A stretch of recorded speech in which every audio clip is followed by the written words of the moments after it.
매달 25일 아침이면 저는 집 앞 은행 현금 인출기부터 찾았습니다. 국민연금이 들어오는 날이었거든요. 그날도 화면에 찍힌 숫자는 분명 904원이었습니다. 그런데 기쁜 마음은 잠깐이었습니다.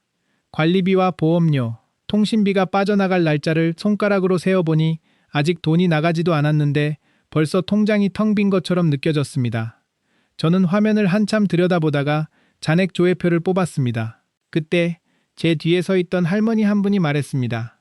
연금은 들어온 날보다 나갈 길을 먼저 정해야 해요. 돌아보니 같은 아파트 7층에 사는 오말순 어르신이었습니다.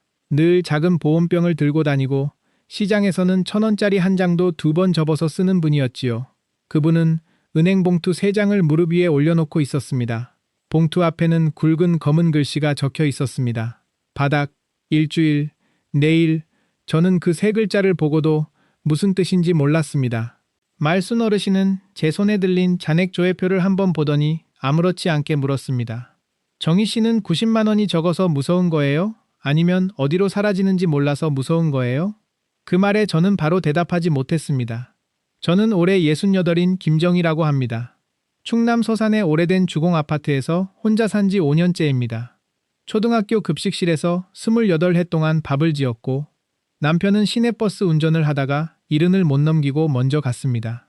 아들은 인천에서 작은 인쇄소를 하고 딸은 대전에서 간호조무사로 일합니다. 오늘 제가 들려드릴 이야기는 국민연금 90만 원을 받고도 매달 막막했던 제가 노후의 돈길을 3단계로 나누면서 어떻게 달라졌는지에 대한 이야기입니다. 종이나 달력 뒷장 하나를 옆에 두셔도 좋습니다. 어려운 계산은 없습니다.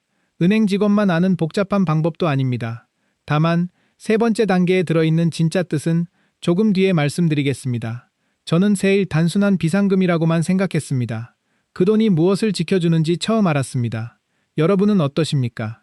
연금이 들어오는 날인데도 기쁘기는커녕 다음 달 25일까지 어떻게 버틸지부터 걱정하십니까? 통장에는 돈이 찍혀 있는데 병원 한번 다녀오고 경조사 한번 치르면 갑자기 밑이 빠진 것처럼 불안해지지는 않으십니까? 저도 그랬습니다. 남편이 살아있을 때는 돈 걱정을 제가 한다고 생각했지만 돌이켜보면 남편 월급과 퇴직연금이 뒤에서 받쳐주고 있었습니다. 남편이 먼저 가고 유족연금과 제 국민연금을 정리해보니 매달 제 통장에 들어오는 돈은 90만 원 남짓이었습니다. 처음에는 그래도 괜찮다고 생각했습니다. 집세가 없는데 90만 원이면 살 수 있지 않겠느냐고요. 아들, 딸한테 손 벌리지 않고 밥만 해 먹으면 충분할 거라고 자신했습니다. 평생 급식실에서 수백 명 밥을 해온 사람인데 혼자 먹고 사는 일쯤이야 어렵겠느냐 싶었지요.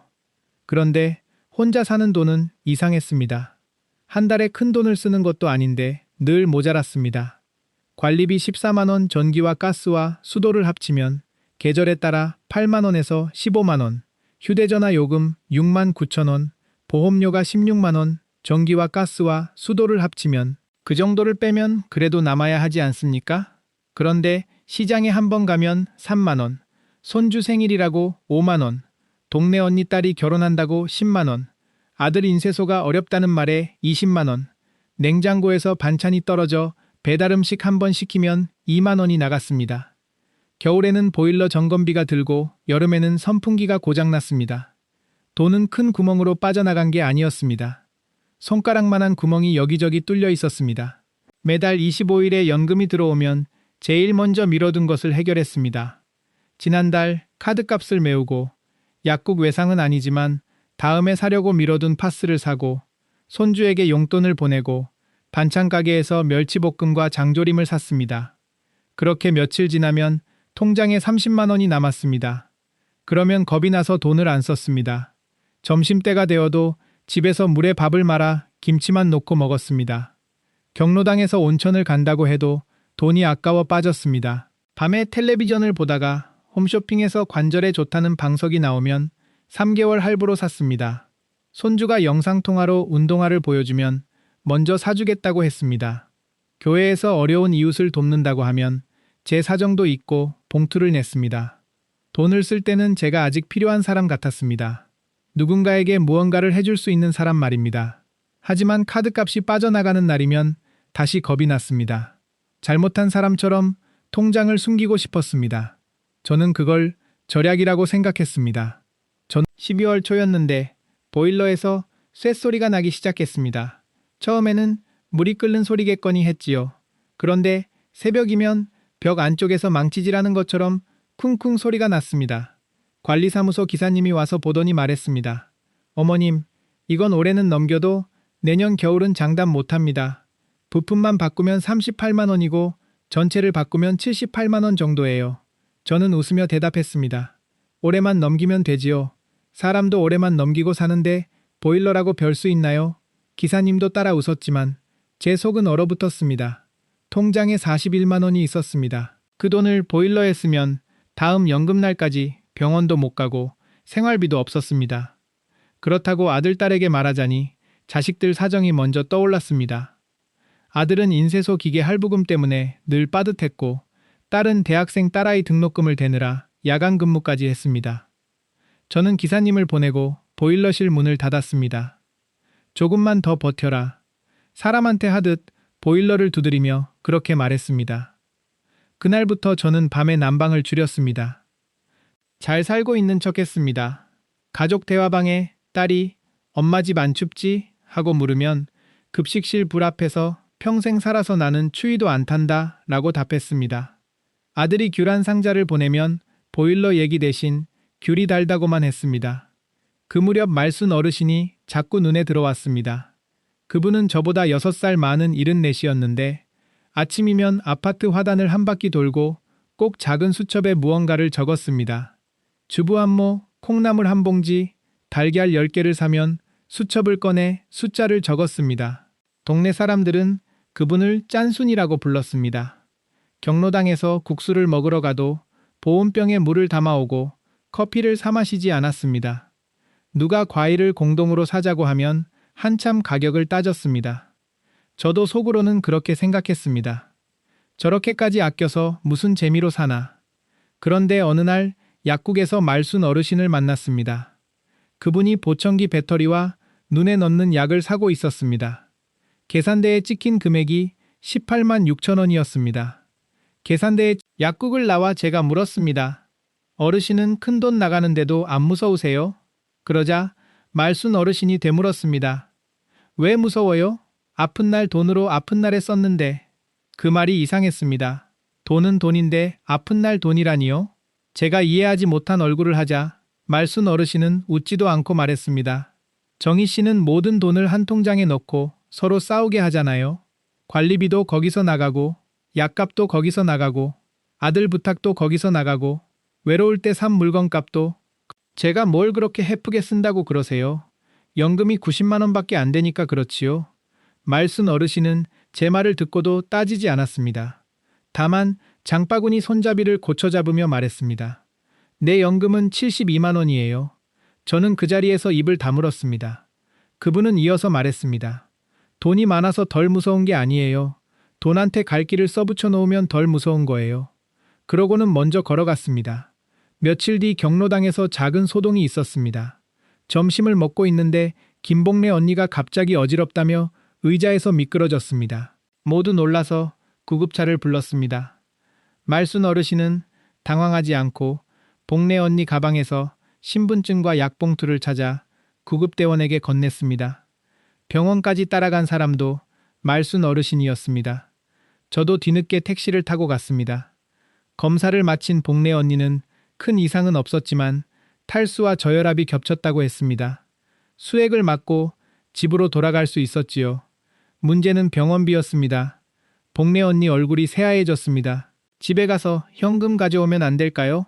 접수 직원은 난처한 표정을 지었습니다.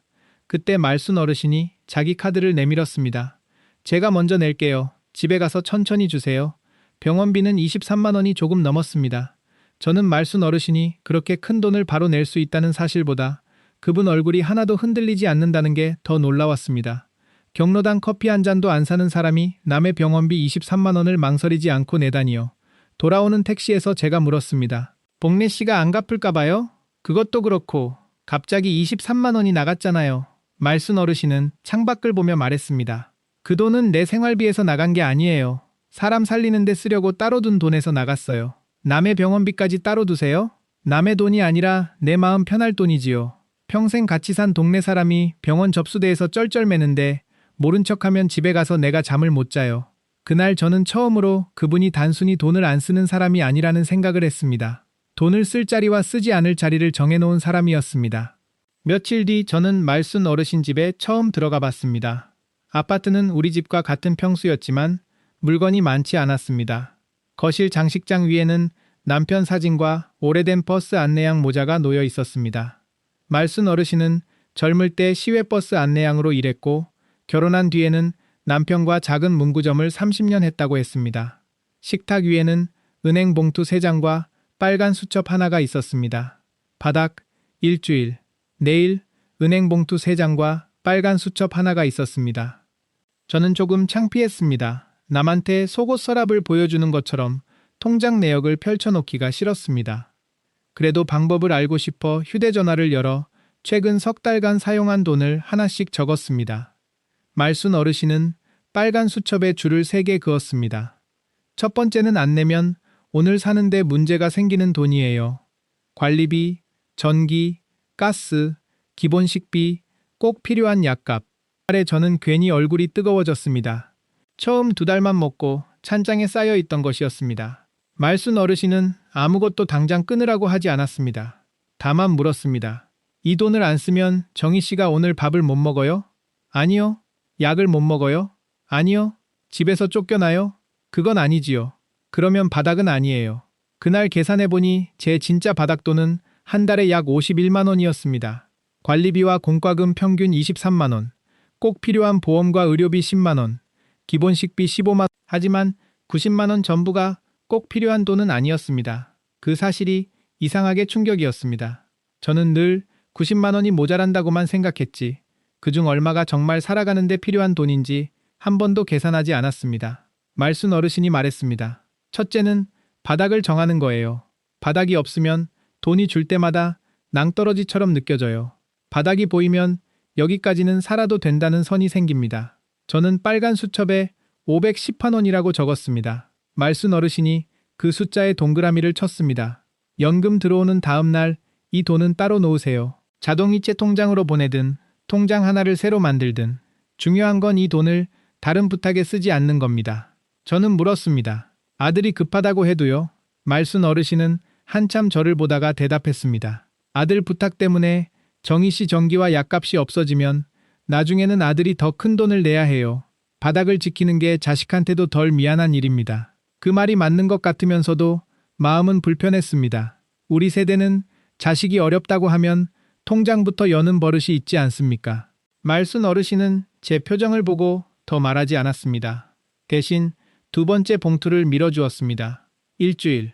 바닥을 빼고 남은 돈을 한 달 생활비라고 생각하면 안 돼요. 한 달은 길어서 사람을 속입니다. 이번 주 돈으로 잘라야 해요. 90만 원에서 바닥돈 51만 원을 빼면 39만 원이 남았습니다. 말순 어르신은 그중 28만 원을 4주로 나누라고 했습니다. 일주일에 7만 원이었습니다. 장보기, 목욕탕, 간식, 모임, 소소한 생활용품은 그 안에서 쓰는 겁니다. 나머지 11만 원이 세 번째로 남기라고. 제가 목소리를 높이자 말순 어르신이 웃었습니다. 정희 씨 혼자 드시는데 일주일 반찬값이 7만 원 넘어요? 시장 한번 가면 4만 원은 나와요. 냉장고에 남은 건요? 저는 대답하지 못했습니다. 제 냉장고에는 시든 대파와 반쯤 먹은 두부, 오래된 장조림, 얼려놓고 잊어버린 생선이 있었습니다. 싸다고 한꺼번에 사고 외로운 날에는 먹고 싶은 것을 따로 산이 버리는 것도 많았습니다. 말순 어르신이 말했습니다. 돈이 없는 사람보다 날짜가 없는 사람이 더 많이 버려요. 이번 주에 먹을 만큼만 사면 됩니다. 그리고 한 가지 규칙을 덧붙였습니다. 일주일 봉투가 비면 다음 주 돈을 당겨 쓰지 말 것. 남으면 다음 주로 넘기지 말고 세 번째 봉투에 넣을 것. 저는 그게 너무 빡빡하다고 생각했습니다. 돈이 남으면 다음 주에 더 맛있는 거 먹을 수도 있잖아요. 말순 어르신은 고개를 저었습니다. 남긴 수고를 없던 일로 만들면 다음 주부터 안 남겨요. 그제야 세 번째 봉투가 궁금해졌습니다. 내일. 저는 단순히 비상금이라고 생각했습니다. 내일. 저는 단순히 비상금이라고 생각했습니다. 내일. 저는 단순히 비상금이라고 생각했습니다. 그분은 한참 동안 남편 사진을 바라봤습니다. 그러고는 빨간 수첩을 덮었습니다. 내일 다시 이야기합시다. 저는 섭섭했습니다. 사람을 불러놓고 중요한 이야기는 안 해주니 답답했지요. 하지만 그날 밤 집에 돌아와 처음으로 제 돈을 세 줄로 적었습니다. 바닥 51만 원, 일주일 28만 원, 남는 돈 11만 원. 그 숫자를 식탁 위에 놓고 보니 이상했습니다. 90만 원이 전에는 한 덩어리의 작은 돈처럼 보였습니다. 이튿날 저는 보험회사 두 곳에 전화를 했습니다. 당장 해지하지는 않고 보장 내용을 우편으로 보내달라고 했습니다. 딸에게도 사진을 보내 같이 확인했습니다. 알고 보니 비슷한 보장이 겹친 보험 하나가 있었고 오래전에 끝난 줄 알았던 건강식품 정기결제가 매달 3만 9천 원씩 빠져나가고 있었습니다. 휴대전화 대리점에도 갔습니다. 직원이 제 사용량을 확인하더니 2만 원대 요금제로 바꿔도 충분하다고 했습니다. 저는 혹시 손주 영상이 끊기지 않겠느냐고 3번이나 물었습니다. 하지만 국민연금이 10만 원 오른 것과 비슷했습니다. 저는 왜 그동안 연금이 적다고만 탓했는지 부끄러웠습니다. 통장 구멍을 막을 생각은 하지 않고 하늘에서 더 큰 연금만 떨어지기를 기다린 셈이었습니다. 첫 주에는 봉투에 7만 원을 넣고 시장에 갔습니다. 돈을 꺼낼 때마다 봉투 안쪽에 날짜와 금액을 적었습니다. 월요일 두부와 콩나물 5,800원, 수요일 병원 버스비와 국수 1만 2천 원, 금요일 달걀과 멸치. 손이 멈췄습니다. 처음에는 초라했습니다. 이 나이에 7만 원짜리 봉투를 들고 다니는 제 모습이 가난한 사람 같았습니다. 혹시 시장 상인이 볼까봐 돈을 꺼낼 때 봉투 글씨를 손으로 가리기도 했습니다. 그런데 목요일쯤 되니 묘한 재미가 생겼습니다. 냉장고에 있는 것을 먼저 먹기 시작했습니다. 오래된 김치로 김치전을 부치고 얼려둔 고등어를 꺼내 물을 넣고 졸였습니다. 급식실에서 수백 명 밥을 하던 솜씨가 어디 간 게 아니더군요. 첫 주 일요일에 봉투를 열어보니 남긴 수고를 없던 일로 만들지 말 것.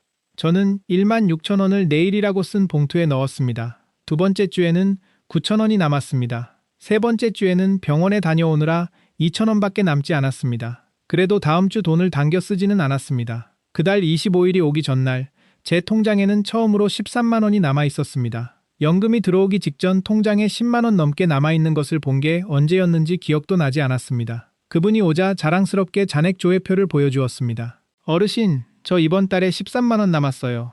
말순 어르신은 잘했다는 말 대신 물었습니다. 그 돈은 어디 돈이에요? 남은 돈이지요. 남은 돈은 이름이 아니에요. 이름 없는 돈은 제일 먼저 잡혀갑니다. 저는 또 이해하지 못했습니다. 말순 어르신은 은행 의자에 앉아 자기 이야기를 시작했습니다.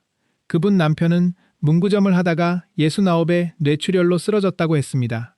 가게를 정리한 돈 4,800만 원이 있었고 말순 어르신 국민연금과 남편 장애연금을 합치면 생활은 어떻게든 될 줄 알았답니다. 아들이 친구와 식당을 시작한다며 보증금이 부족하다고 했습니다.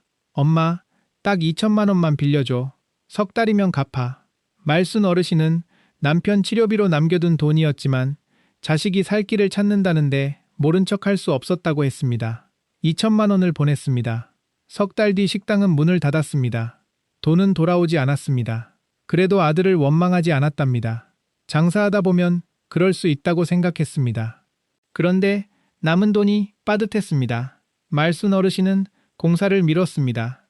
조금만 더 기다려요. 아들이 돈 갚으면 그때 제대로 합시다. 남편은 기다려주지 않았습니다. 어느 새벽 화장실 문턱에 발이 걸려 넘어졌습니다. 다친 곳이 아주 심각한 것은 아니었지만 그 일을 겪고 겁이 생겨 걷기를 더 싫어했다고 합니다. 재활도 늦어졌습니다. 말순 어르신은 그때부터 자기 자신을 원망했습니다. 아들에게 돈을 준 것보다 남편에게 좋은 아내가 되는 돈은 뒤로 밀렸고 그 말이 가슴에 걸렸습니다. 말순 어르신은 남편이 세상을 떠난 뒤에도 오랫동안 아들과 말을 하지 않았다고 했습니다. 아들도 죄책감 때문에 집에 오지 못했습니다. 그렇게 3년이 흘렀습니다. 어느 날 큰아들이 낡은 종이봉투 하나를 들고 찾아왔습니다. 식당 배달 일을 하고 공사장 일을 하며 조금씩 모은 돈 1천만 원이 들어 있었습니다. 엄마, 다는 못 갚았어. 그래도 이거부터 받아. 말순 어르신은 그 돈을 받지 않았습니다. 대신 아들에게 말했습니다. 내가 잃은 건 2천만 원이 아니다. 네 아버지한테 써야 할 때 못 쓴 시간이다. 그 시간은 네가 못 갚는다. 그러니 돈 갚는 대신 앞으로 내 돈을 급하다는 말로 가져가지 마라. 그날 두 사람은 처음으로 제대로 울었다고 했습니다. 말순 어르신은 아들이 가져온 봉투에 내일이라고 적었습니다.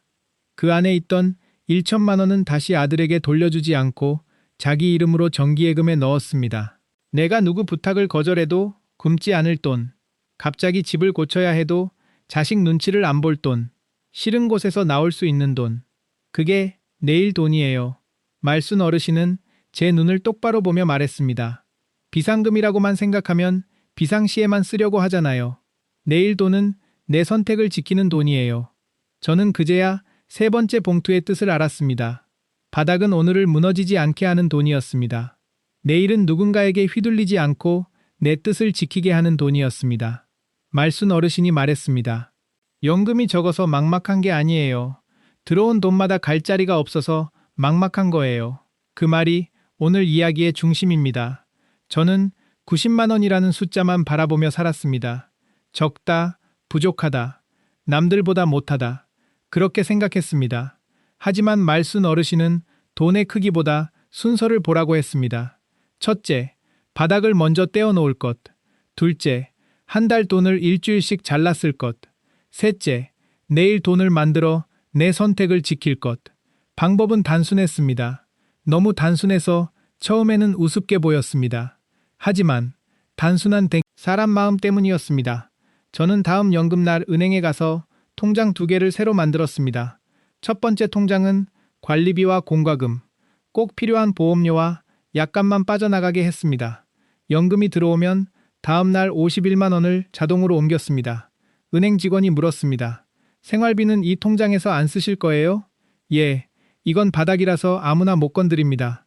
제가 그렇게 말하자 말순 어르신이 옆에서 웃었습니다. 일주일 봉투에서 남은 돈도 넣었습니다. 생활비는 현금 봉투 4장으로 나눴습니다. 첫째 주, 둘째 주, 셋째 주, 넷째 주. 제가 은행 봉투에 글씨를 쓰고 있으니 젊은 직원이 휴대전화 가계부 앱을 알려주겠다고 했습니다. 저는 웃으며 말했습니다. 아가씨, 앱은 화면을 닫으면 안 보이지만 봉투는 밥상 위에 계속 보여요. 나는 보여야 안 써요. 직원도 웃었습니다. 2달쯤 지나자 생활이 조금씩 달라졌습니다. 시장에 가기 전에는 냉장고 사진을 찍었습니다. 집에 있는 재료를 잊지 않기 위해서였습니다. 모임이 있는 주에는 장보는 돈을 줄였습니다. 손주에게 용돈을 보내고 싶을 때는 일주일 봉투가 아니라 별도로 모은 작은 선물돈에서 보냈습니다. 가장 어려운 것은 자식한테 돈을 보내는 일이었습니다. 아들이 전화해 엄마, 이번 달 인쇄소 임대료가 조금 모자란다고 하면 손이 먼저 통장으로 갔습니다. 처음에는 20만 원을 보내려고 했습니다. 그런데 바닥 통장에는 손을 대지 않기로 했습니다. 일주일 봉투에도 그만한 돈이 없었습니다. 내일 통장은 말순 어르신과 정한 규칙이 있었습니다. 상대가 아무리 급하다고 해도 정확한 금액과 갚을 날짜를 문자로 받을 것, 그리고 돈을 주기 전에 이 말을 먼저 할 것. 내 생활 바닥은 건드릴 수 없다. 남는 범위에서만 도울 수 있다. 처음 그 말을 아들에게 하려니 입이 떨어지지 않았습니다. 제가 자식을 못 믿는 엄마가 된 것 같았습니다. 결국 저는 20만 원 대신 5만 원만 보냈습니다. 엄마가 요즘 돈을 나눠놔서 큰 돈은 못 보내. 이걸로 직원들 밥이라도 사.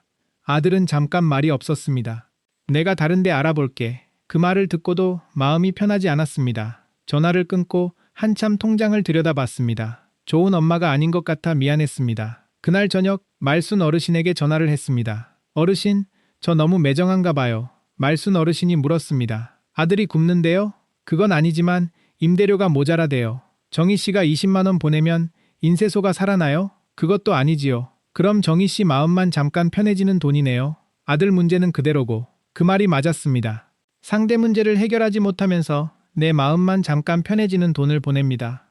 그 돈이 쌓이면 정작 내가 아플 때 자식에게 더 큰 짐이 됩니다. 그래도 마음은 한동안 아팠습니다. 방법을 안다고 사람이 하루아침에 달라지는 것은 아니더군요. 3달째 되던 봄에는 딸과 다퉜습니다. 딸이 집에 와서 식탁위 봉투들을 보더니 얼굴을 찌푸렸습니다. 엄마, 왜 이렇게까지 살아? 우리가 엄마 굶으라고 돈 안 드리는 줄 알아? 굶는 게 아니야. 나눠 쓰는 거야. 봉투에 7만 원 넣어놓고 시장 다니는 게 안 굶는 거야. 필요한 거 있으면 그냥 사. 딸은 제가 가난하게 사는 모습이 싫었던 겁니다. 자기가 부모를 제대로 못 챙기는 것처럼 느껴졌겠지요. 저도 목소리가 커졌습니다. 너희한테 달라고 안 하려고 이러는 거야. 그 말이 딸한테는 비수였을 겁니다. 딸이 가방을 들고 일어났습니다. 엄마는 꼭 우리가 돈 달라는 사람처럼 말한다. 문이 닫히고 나서 저는 후회했습니다.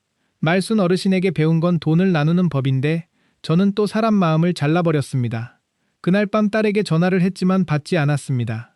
엄마가 엄마 생활을 스스로 책임지고 싶어서 그런 거다. 네가 힘들 때 도와주고 싶은 마음은 그대로다. 다만 엄마 약값까지 내주고 나서 너한테 다시 손 벌리는 엄마는 되고 싶지 않다. 1시간쯤 뒤 딸에게 답이 왔습니다. 엄마, 나도 미안해. 봉투 쓰는 거 다음에 나도 보여줘. 그 짧은 문자를 읽고 저는 식탁 위 봉투를 한참 바라봤습니다. 돈을 나눈 뒤 처음으로 자식과 돈 이야기를 싸움이 아닌 말로 풀었습니다. 하지만 저는 보일러를 생각했습니다. 겨울이 오기 전에 바꿀 수 있겠다는 마음이 들었습니다. 기사님에게 다시 연락해 점검을 부탁했습니다. 기사님은 당장 전체를 바꾸지 않아도 부품을 교체하고 배관 청소를 하면 몇 년은 더 쓸 수 있다고 했습니다. 비용은 42만 원이었습니다. 예전 같으면 그 돈이 아까워 또 미뤘을 겁니다. 이번에는 내일 통장에서 바로 냈습니다. 결제를 하고도 통장에 30만 원 넘게 남았습니다. 기사님이 작업하는 동안 저는 따뜻한 보리차를 끓였습니다. 보일러 소리가 조용해지자 집안이 넓어진 것처럼 느껴졌습니다. 보일러 소리가 조용해지자 집안이 넓어진 것처럼 느껴졌습니다. 기사님이 작업하는 동안 저는 따뜻한 보리차를 끓였습니다. 보일러 소리가 조용해지자 집안이 넓어진 것처럼 느껴졌습니다. 보일러 소리가 조용해지자 집안이 넓어진 것처럼 느껴졌습니다. 보일러 소리가 조용해지자 집안이 넓어진 것처럼 느껴졌습니다.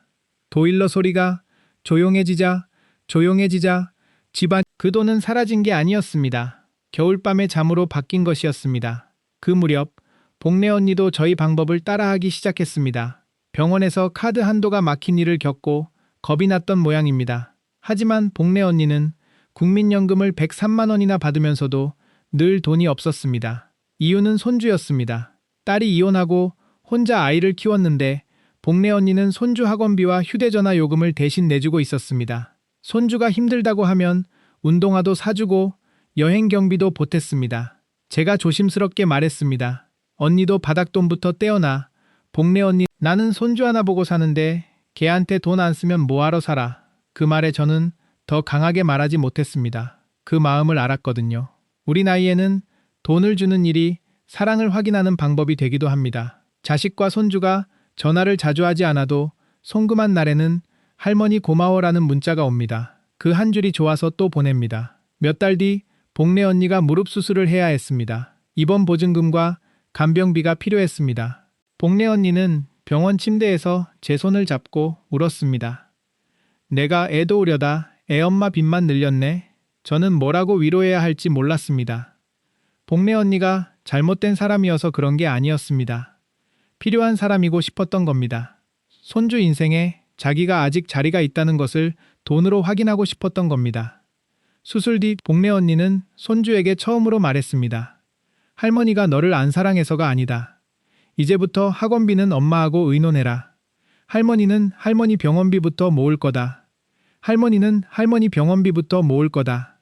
할머니는 할머니 병원 나 학원 하나 줄여도 돼. 복래 언니는 그 말을 듣고 허탈했다고 했습니다. 자기는 돈을 끊으면 손주 사랑도 끊길 줄 알았는데 손주는 생각보다 멀쩡했습니다. 오히려 할머니가 아픈 것이 더 무섭다고 했습니다. 우리가 혼자 만든 두려움이었습니다. 가을이 되던 어느 금요일 제 방법을 시험하는 큰일이 찾아왔습니다. 저녁 7시쯤 아들에게 전화가 왔습니다. 목소리가 급했습니다. 엄마, 나 진짜 이번 한 번만 도와줘. 인쇄소에서 쓰던 재단기가 고장났다고 했습니다. 다음 날까지 돈을 못 넣으면 큰 거래처 주문을 놓칠 수 있다고 했습니다. 엄마, 내일 통장에 돈 좀 모아놨다며 200만 원만 빌려줘. 2달이면 갚아. 저는 가슴이 철렁했습니다. 아들이 제 내일 통장을 알고 있다는 사실에도 놀랐고 정확히 200만 원을 말하는데 더 놀랐습니다. 딸에게 들은 모양이었습니다. 그때 내일 통장에는 86만 원이 있었습니다. 보일러 수리 뒤 다시 모은 돈이었습니다. 아들이 다시 말했습니다. 엄마, 진짜 급해. 내일 오전까지야. 그 순간 말순 어르신의 말이 떠올랐습니다. 급할수록 하루를 기다릴 것. 정확한 금액과 갚을 날짜를 문자로 받을 것. 내 생활 바닥은 건드릴 수 없다고 먼저 말할 것. 저는 아들에게 말했습니다. 정확한 견적서하고 거래처에서 받은 문자 보내라. 엄마, 지금 나 못 믿어? 그 말에 마음이 무너졌습니다. 못 믿는 게 아니라 엄마 돈이 어디로 가는지 알아야 한다. 다시 전화를 걸고 싶었습니다. 돈부터 보내고 설명은 나중에 하고 싶었습니다. 그때 현관 밖에서 쿵 하는 소리가 났습니다. 처음에는 윗집에서 뭘 떨어뜨린 줄 알았습니다. 잠시 뒤 복도에서 물 흐르는 소리가 들렸습니다. 문을 열어보니 계단 쪽 천장에서 물이 떨어지고 있었습니다. 아래층에서 누군가 소리쳤습니다. 배관 터졌어요. 관리실에 전화하세요. 우리 집 주방벽 쪽에서도 물이 스며 나오기 시작했습니다. 관리사무소 직원과 설비기사가 올라왔습니다. 바닥 일부를 뜯고 말리는 작업까지 하면 제가 부담해야 할 돈이 최소 95만 원이라고 했습니다. 머리가 멍해졌습니다. 조금 전 아들에게 186만 원을 전부 보냈다면 저는 수리비가 없었습니다. 집안 바닥으로 물이 번지는데 누구한테 돈을 빌려야 했을 겁니다. 아들한테 보낸 돈을 다시 달라고 해야 했을지도 모릅니다. 말순 어르신 말이 그제야 뼛속까지 들어왔습니다. 내일 돈은 비상시에만 쓰는 돈이 아니었습니다. 급한 사람의 목소리에 끌려가지 않고 내 집에서 생긴 급한 일을 내가 해결할 수 있게 하는 돈이었습니다. 그날 밤은 정신이 없었습니다. 수건을 깔고 물을 닦고 싱크대 아래 물건을 꺼냈습니다. 관리사무소에서 임시로 물을 막아줬지만 주방은 엉망이었습니다. 새벽 1시가 넘어서야 아들에게 문자가 왔습니다. 견적서 사진과 거래처 문자가 함께 왔습니다. 자세히 보니 재단기 수리비는 85만 원이었고 나머지는 밀린 종이값과 다른 빚이었습니다. 내일까지 꼭 필요한 돈은 100만 원 정도였습니다. 내일 통장에서 수리비를 써야 한다.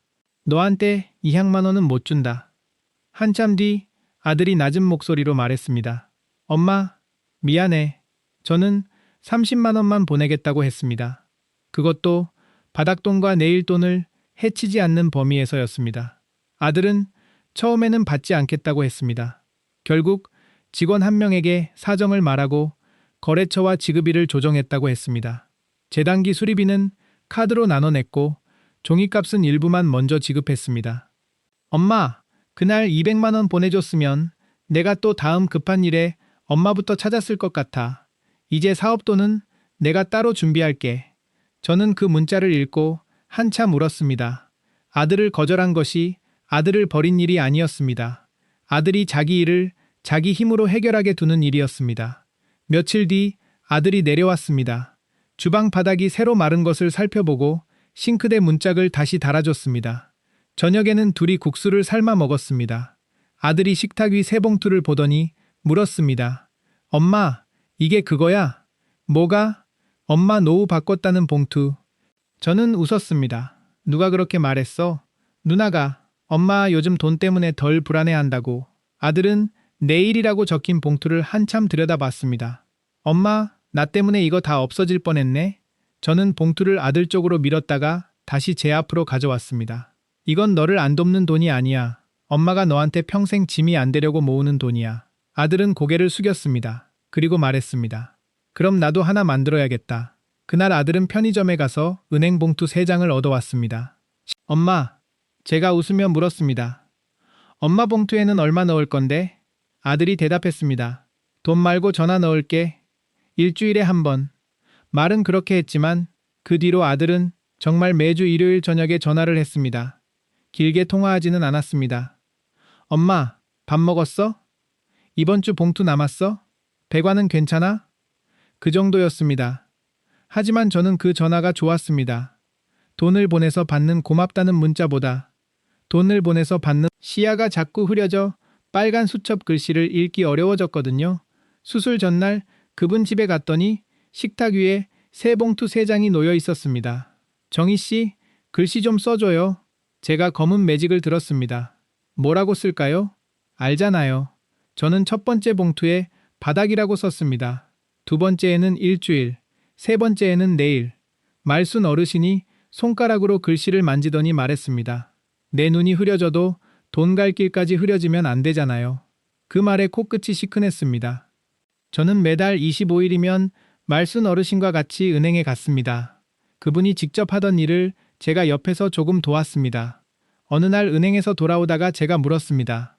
어르신, 그렇게 돈을 나눠놓고 살면 답답하지 않으세요? 가끔은 그냥 쓰고 싶을 때도 있잖아요. 말순 어르신이 웃었습니다. 왜 없겠어요? 나도 붕어빵 냄새 맡으면 5개 사고 싶어요. 그럼 어떻게 참으세요? 참는 게 아니에요. 일주일 봉투에서 2개 사 먹어요. 먹고 싶은 것도 바닥을 무너뜨리지 않는 만큼은 먹고 싶은 것도 바닥을 무너뜨리지 않는 만큼은 먹고 싶은 것도 바닥을 무너뜨리지 않는 만큼은 먹고 싶은 것도 바닥을 무너뜨리지 않는 만큼은 먹고 싶은 것도 바닥을 무너뜨리지 않는 만큼은 먹고 싶은 것도 바닥을 무너뜨리지 않는 만큼은 먹고 싶은 것도 바닥을 무너뜨리지 않는 만큼은 먹고 싶은 것도 바닥을 무너뜨리지 않는 만큼은 먹고 싶은 것도 바닥을 무너뜨리지 않는 만큼은 먹고 싶은 것도 바닥을 무너뜨리지 않는 만큼은 먹고 싶은 것도 바닥을 무너뜨리지 않는 만큼은 먹고 싶은 것도 바닥을 무너뜨리지 않는 만큼은 먹고 싶은 말순 어르신은 팥붕어빵 2개를 샀습니다. 하나는 제 손에 쥐어주고 하나는 자기 보온병 옆에 넣었습니다. 돈을 나눈다는 게 재미를 없애는 게 아니에요. 재미가 죄책감이 되지 않게 자리를 주는 거예요. 저는 그 말을 들으며 뜨거운 붕어빵을 한 입 베어 물었습니다. 예전에 저는 돈을 쓰면 불안했고 안 쓰면 서러웠습니다. 이제는 쓸 돈과 지킬 돈이 달랐습니다. 일주일 봉투에서 국수를 사 먹으면 아깝지 않았습니다. 내일 통장에서 배관 수리비를 내도 무너지지 않았습니다. 돈이 많아진 것은 아니었습니다. 국민연금은 여전히 매달 90만 원이었습니다. 다만 그 90만 원이 서로 싸우지 않게 되었습니다. 제가 지금 쓰는 방법을 다시 말씀드리겠습니다. 첫째, 연금이 들어오면 가장 먼저 바닥돈을 떼어 놓습니다. 관리비, 전기와 가스, 꼭 필요한 통신비, 기본 식비, 약값처럼 이것이 없으면 오늘 생활이 흔들리는 돈입니다. 여기서 중요한 것은 남들이 필요하다고 말하는 것입니다. 내가 실제로 꼭 쓰는 금액을 최근 3달 내역으로 확인하는 것입니다. 오늘 밤 통장 내역을 약을 못 먹는가? 집을 유지하지 못하는가? 그렇지 않다면 바닥이 아닐 수 있습니다. 보험이나 통신비처럼 혼자 판단하기 어려운 것은 자녀나 상담 창구와 함께 확인하십시오. 겁이 난다고 무조건 해지하지도 마시고 오래됐다고 무조건 붙들고 있지도 마십시오. 내용부터 보셔야 합니다. 둘째, 남은 생활비를 한 달로 보지 말고 일주일씩 나눕니다. 한 달 돈은 많아 보여 초반에 쓰게 됩니다. 일주일 돈은 다음 일요일까지 남겨야 하니 손에 잡힙니다. 중요한 규칙은 하나입니다. 다음 주 돈을 미리 당겨 쓰지 않는 것. 이번 주 돈이 남으면 스스로 수고한 흔적을 지우지 말고 내일 돈으로 넘기는 것. 셋째, 내일 돈을 만듭니다. 병원비, 집수리비, 경조사비 같은 갑작스러운 지출을 위한 돈이기도 합니다. 하지만 그것이 전부는 아닙니다. 내일 돈은 거절할 수 있게 해주는 돈입니다. 누가 급하다고 재촉해도 내 생활을 먼저 지킬 수 있게 하는 돈입니다. 자식에게 무조건 주지 말라는 뜻이 아닙니다. 정확한 금액과 이유를 문자로 받으십시오. 그리고 이 말을 연습해 두십시오. 내 생활 바닥은 건드릴 수 없다. 남는 범위에서만 도울 수 있다. 처음에는 입이 떨어지지 않을 겁니다. 저도 그랬습니다. 하지만 그 말을 못해서 내 약값까지 보내고 나중에 자식에게 더 큰 돈을 부탁하게 되면 그것이야말로 서로에게 더 아픈 일이 됩니다. 이 방법을 쓴다고 갑자기 부자가 되지는 않습니다. 물가가 오르면 여전히 걱정됩니다. 병원비가 크게 나오면 겁이 납니다. 명절이면 지난달에는 홈쇼핑에서 가벼운 무선 청소기가 나왔습니다. 손목에 부담이 없다는 말에 마음이 흔들렸습니다. 일주일 봉투에는 돈이 없었고 내일 통장에는 돈이 있었습니다. 예전 같으면 청소기도 건강을 위한 거지 하며 내일 통장에서 꺼냈을 겁니다. 하지만 하루를 기다렸습니다. 다음 날 주민센터에 갔다가 동네 언니 집에 같은 청소기가 있는 것을 봤습니다. 한번 들어보니 광고처럼 가볍지도 않았습니다. 저는 안 샀습니다. 안 샀다는 사실보다 하루 기다릴 수 있었다는 것이 기뻤습니다. 지금 제 식탁 서랍에는 봉투가 3장 있습니다. 바닥, 일주일, 내일. 첫 번째 봉투에는 관리비 고지서와 약봉투 영수증을 넣어둡니다. 두 번째 봉투에는 이번 주 장보기 목록을 넣습니다. 세 번째 봉투에는 돈 대신 작은 종이 한 장이 들어 있습니다. 그 종이에는 이렇게 적혀 있습니다. 급한 목소리가 내 노후보다 급한 것은 아니다. 아들 전화를 받고 흔들렸던 날 제가 쓴 문장입니다. 가끔은 그 문장을 꺼내 읽습니다. 존 말순 어르신은 요즘도 매달 25일이면 저와 은행에 갑니다. 예전보다 걸음이 느려졌습니다. 눈 수술 뒤에는 계단을 내려갈 때 제 팔을 잡습니다. 은행 일을 마치면 우리는 시장 입구 붕어빵집에 갑니다. 말순 어르신은 팥 2개, 저는 슈크림 하나와 팥 하나를 삽니다. 서로 일주일 봉투에서 돈을 냅니다. 그리고 경로당에 들러 복래 언니와 셋이 차를 마십니다. 복래 언니도 이제 봉투를 씁니다. 그분 봉투에는 바닥, 병원, 손주라고 적혀 있습니다. 말순 어르신만 넣습니다. 한 달에 3만 원씩만 넣습니다. 한 달에 3만 원씩만 넣습니다. 거분 봉투에는 바닥, 병원, 손주라고 적혀 있습니다. 손주 봉투를 아예 없애지는 않았습니다. 한 달에 3만 원씩만 넣습니다. 한 달에 3만 원씩만 넣습니다. 한 달에 3만 원씩만 넣습니다. 손주에게도 말했답니다. 할머니가 줄 수 있는 사랑은 여기까지다. 그 대신 전화는 돈 안 드니 자주 해라. 손주는 전보다 전화를 더 자주 한다고 합니다. 사람 마음이 참 이상하지요. 돈을 많이 줄 때보다 한계를 말한 뒤 관계가 더 편해지기도 합니다. 예전에 저는 연금날이 무서웠습니다. 90만 원이 들어오는 순간부터 줄어드는 것만 보였습니다. 지금은 연금날이 오면 제일 먼저 3가지를 확인합니다. 이번 달 바닥은 지켜졌는가? 이번 주를 무리 없이 살 수 있는가? 내일의 내가 오늘의 나 때문에 곤란해지지 않는가? 그 3가지가 괜찮으면 액수가 크지 않아도 마음이 놓입니다.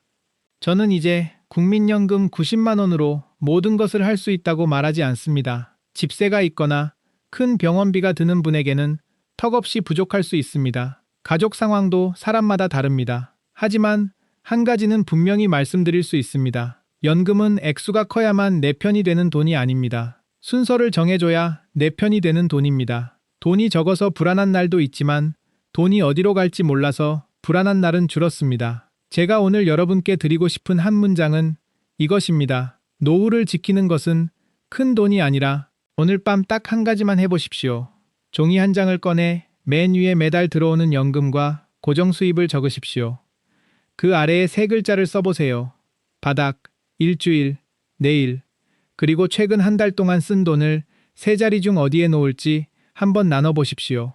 어디에도 놓이지 않는 돈이 있다면 그것이 여러분 통장의 작은 구멍일 수 있습니다. 내일 은행에 가실 수 있다면 자동이체 통장과 생활비 통장을 나누는 방법을 물어보셔도 좋습니다. 휴대전화가 어려우면 창구 직원에게 종이에 적어달라고 하십시오. 내 생활 바닥은 건드릴 수 없다. 남는 범위에서만 돕겠다. 부탁을 받은 뒤에는 마음이 흔들려 이 문장이 생각나지 않습니다. 그러니 부탁받기 전에 써두셔야 합니다. 여러분이라면 3봉투 중 어느 것부터 만들고 싶으십니까? 바닥이면 바닥, 일주일이면 일주일, 내일 돈이면 내일이라고 댓글에 단어 하나만 적어주세요. 다른 분들이 남긴 단어를 읽다 보면 나만 돈 때문에 겁을 먹고 사는 것이 아니었다는 위로도 받으실 겁니다. 이 이야기가 남의 일 같지 않으셨다면 연금날마다 통장을 들여다보며 한숨 쉬는 형제나 친구분께 꼭 전해주십시오. 자녀에게 도와주고 싶어 자기 생활비부터 내어주는 부모님이 계시다면 함께 들어보셔도 좋습니다.